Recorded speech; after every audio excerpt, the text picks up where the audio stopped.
De babimi na mesure de grâce à ministre. Bango de babimi na mesure de grâce mais nano basali ata mikolote babandi sous action. Bango bake bunda bango pe bandi ko botola. Bango de bazu chance à kobima na mesure au ministre asalaki po bazali banda. Bango yo yozomona. Soir. Bon. Ba généraux de bazali ba maréchal Mobutu donc major azalaka te na groupe na bango ndenge bazana. Oyo bauti na prison bango bakomi komona kolongwa na prison eza lokola baza na passeport international de bazoleka na baaveni touti prison bakiokanga biso lisusu te.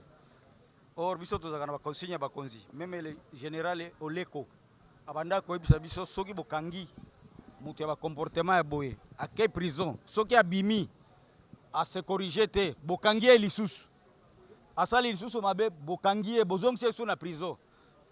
Il est vrai babimi na mesure de grâce il y a gouvernement na biso to sepeli mais esengaki ba changer comme ba changer te to reprendre bango lisusu zozongisa bango côté bautaki message na biso yango wana voilà chef un mot parce qu'on dit la prise.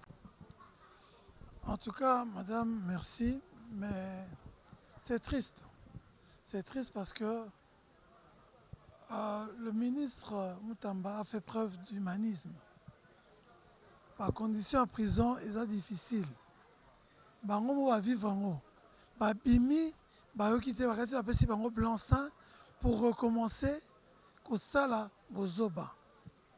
Mais cette fois-ci, la prochaine fois, ça va mesure de grâce, bata va comportement et batouana. Et puis bata là, pourquoi ils ont été arrêtés et ne pas libérer n'importe qui. Parce que ça, c'est pas de la délinquance juvénile. C'est des criminels, c'est des grands bandits de grand chemin. Parce que je peux vous dire, je rends grâce au général Kassongo de... Comment on appelle ça? Non, Kassongo qui a formé les bâtisseurs parce qu'on a eu des meubles Kabwit. On a eu des meubles venant de ceux qui ont changé, qui ont appris des métiers. Oui, ceux-là se sont repentis, ont appris à travailler. Le résultat est là. Mais ils ont mérité même pas Bakinekuna. C'est des criminels, il faut qu'ils soient traités comme tels.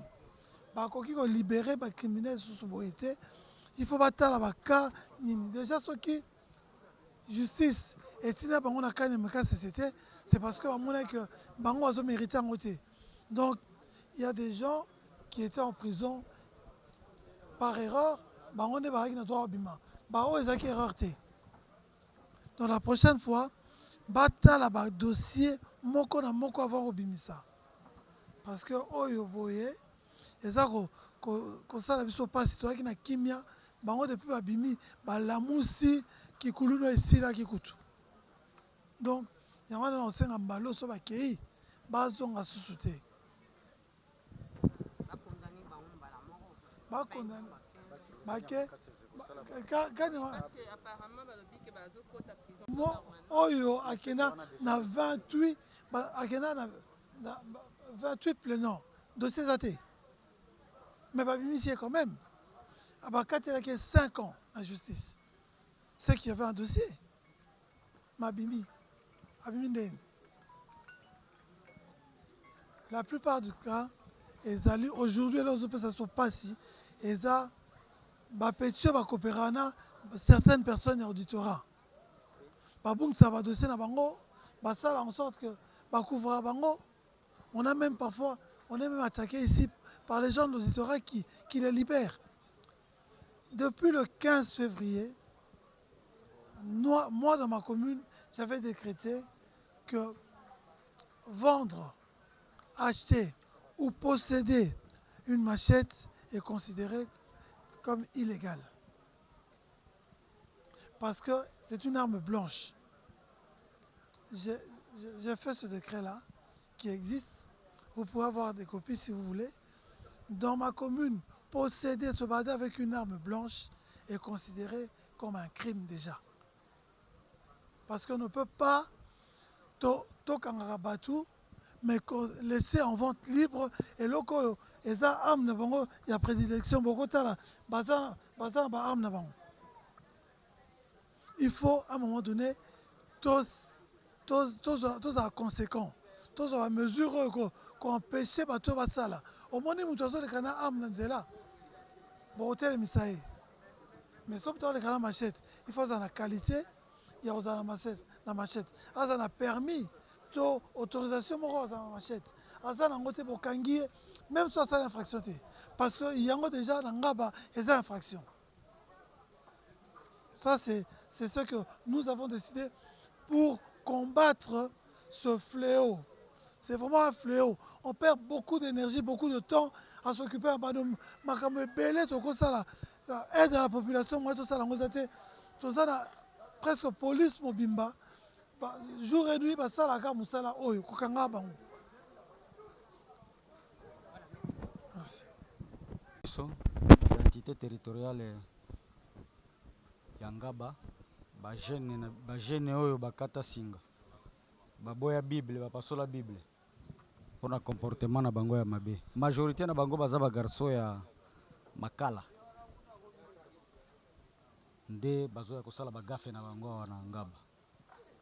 Alors, premier groupe, deux groupes écrit faux bagaille, bazobundana bazairwa.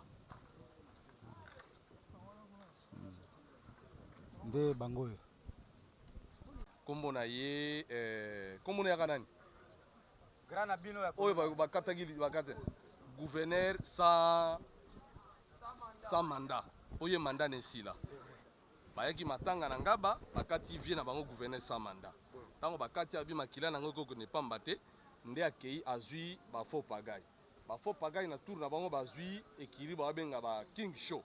Basangisi na bekiri nyoso ngaba. Bakoti siko bayeti na mukulwa babunda na bazairwa. Bazairwa baza bana ya bazulu.